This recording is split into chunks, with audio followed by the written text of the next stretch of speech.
À Kidira, dans la région de Tambacounda, plus de 200 personnes vivant avec le VIH sont perdues de vue, ce qui lui reste entre le sommeil des techniciens de la santé du district sanitaire de Kidira.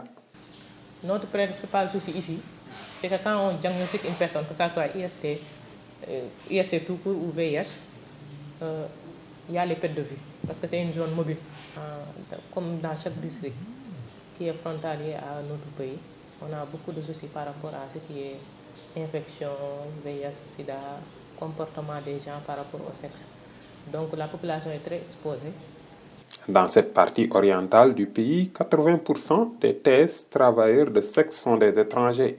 Mais toujours est-il que le taux de l'utilisation des moyens de prévention, comprenez par là les préservatifs, reste faible dans les sites d'orpaillage traditionnels. Rien qu'en T4, c'est-à-dire octobre, novembre, décembre 2023, on a eu 128 patients sous-ARV. Ça, c'est seulement les gens qui sont sous-ARV.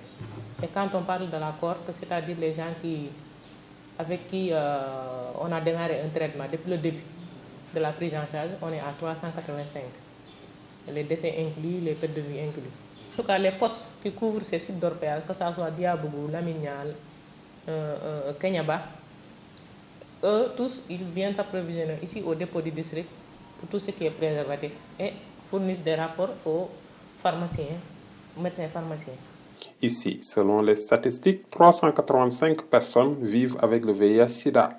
Certaines structures, comme l'Alliance nationale contre le sida, l'ANCS, soit Sénégal, AFLK, le Corsa, comptent ne ménager aucun effort pour sensibiliser davantage les communautés contre les IST-Sida.